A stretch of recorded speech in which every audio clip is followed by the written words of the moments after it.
Using recursive rules with sequences. All right, as always, your state standard is listed first.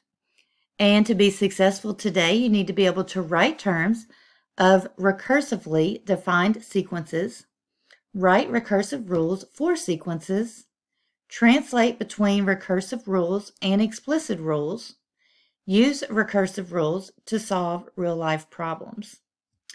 Here's a couple key ideas. So this is your recursive equations for both arithmetic and geometric sequence. So this is your general equations. So your arithmetic sequence is given here. Your geometric sequence is given here. Again, that's your general rule. If you're trying to write an equation, that's going to give us a starting point. All right, two key vocabulary terms. You need to make sure these are in your notes. An explicit rule gives a sub n as a function of the term's position, number, n in the sequence.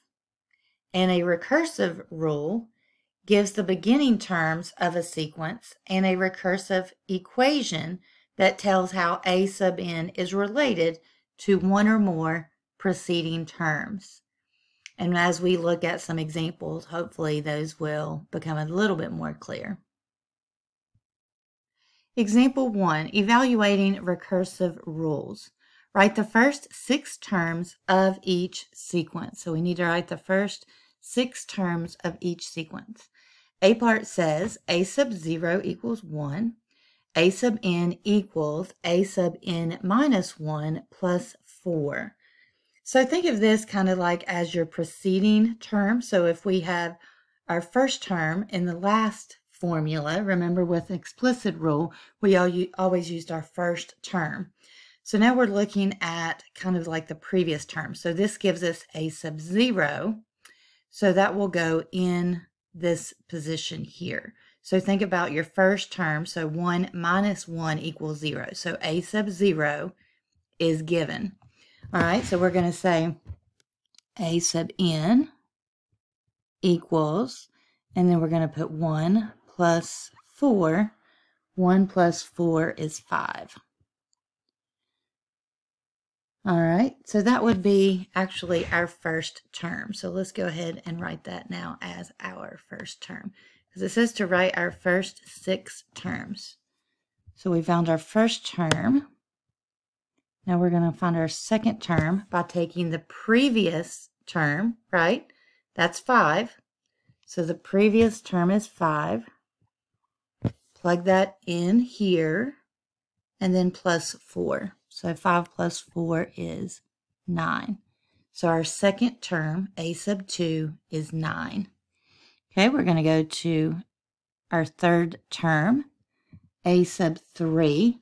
And again, we're looking at the previous term. So the previous term was 9.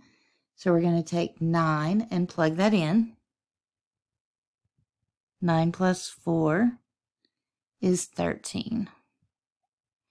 All right, so there's 3 terms. It says find the first 6 terms. So we're going to do a sub 4. That's our fourth term. So we're going to take this term, our third term, the answer for n minus 1, right? If we're looking at 4, 4 minus 1 is 3. So our third term is 13. 13 plus 4 is 17. All right, a sub 5.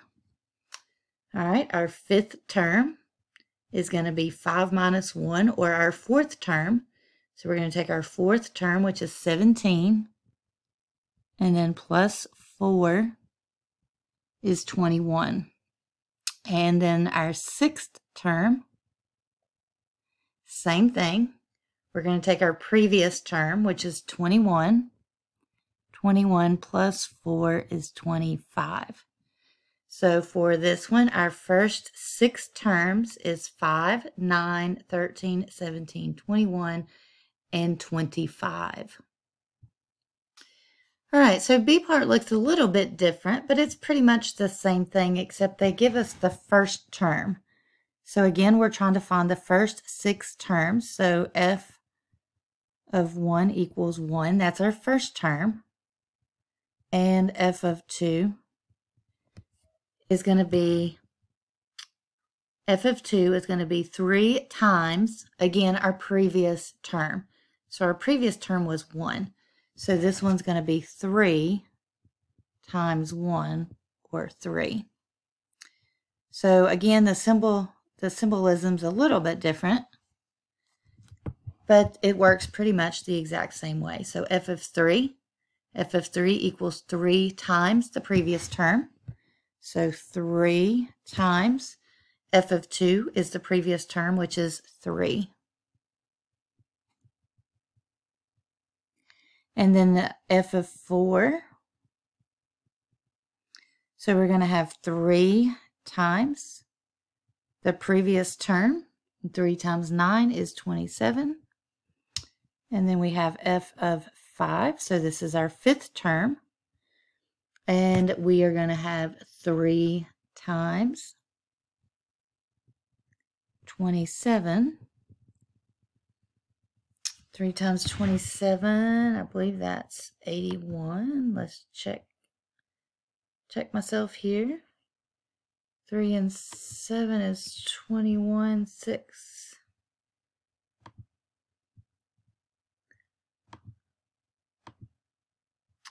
All right, 3 times 27 is 81.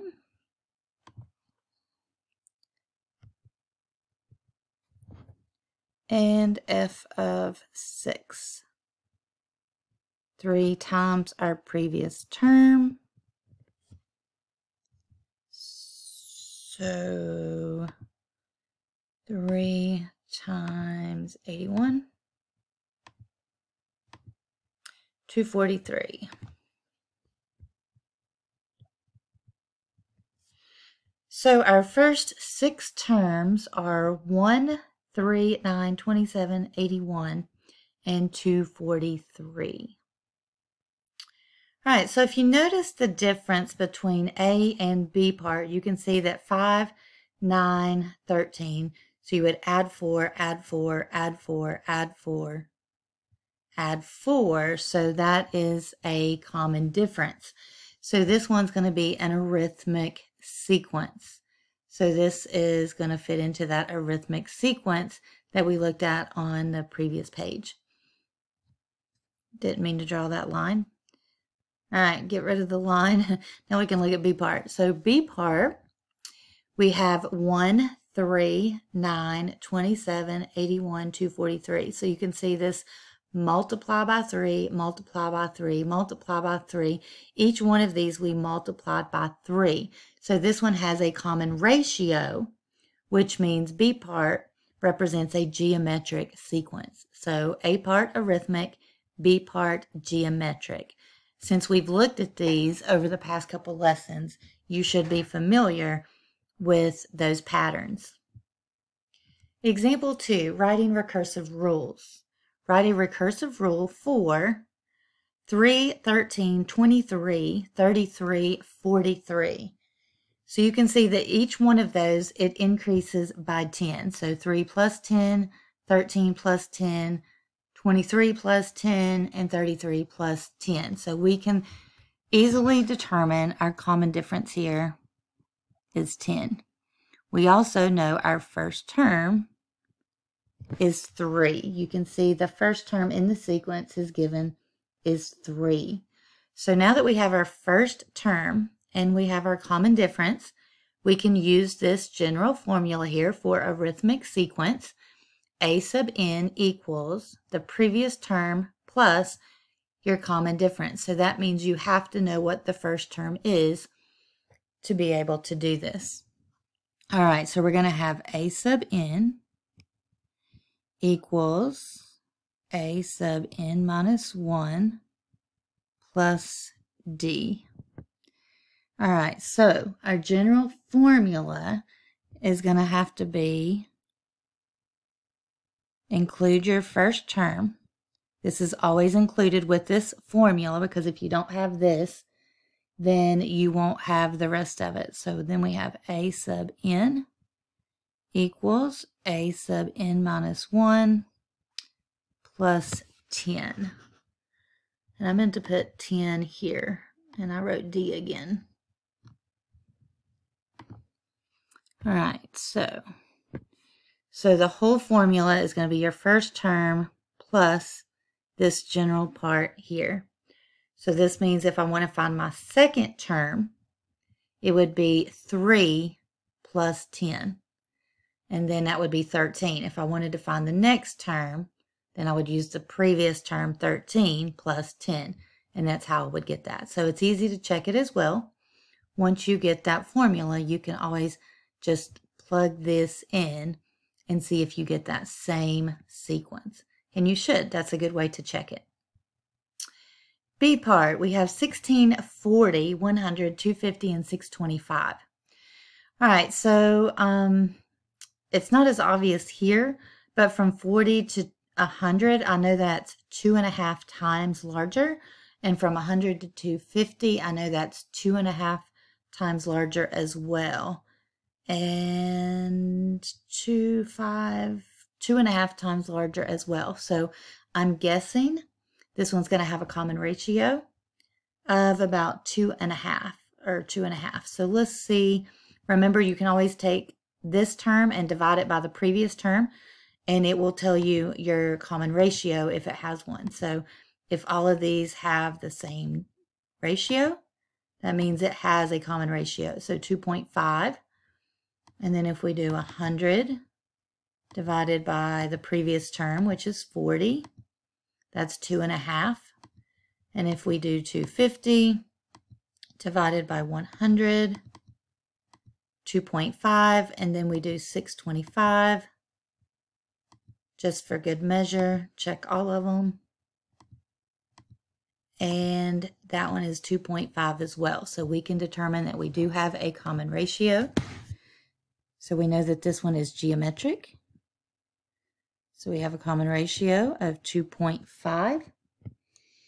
And we also have our first term, which is 16. Now, we're going to be looking at the geometric sequence this time. So we're going to have a sub n equals our common ratio, which is 2.5. And then that's going to be times our previous term. So a sub n minus 1. So in this case, our previous term to get started would be 16. So this would be our second term if we use that formula. All right, so let's go ahead and look at this. So we can say a sub 1 equals 16. We have to have that to go with our formula, or you don't have a way to get started. And then we're going to have 2.5. Let's write a sub n again.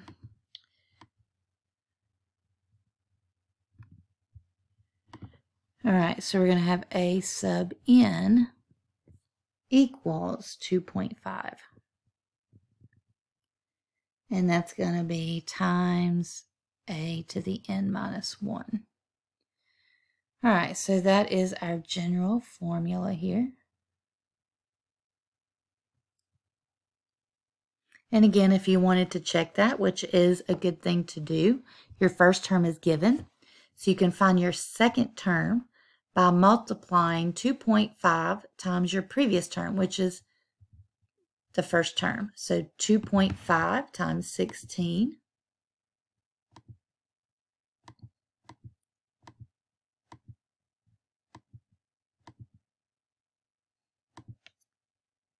is 40. That's our second term. And if you multiply that by 2.5, our common ratio, that is 100. And again, what you're doing is multiplying your previous term by that. And that's just a way to check and make sure that you did your formula correct. So again, this is an arithmetic sequence, and this is a geometric sequence.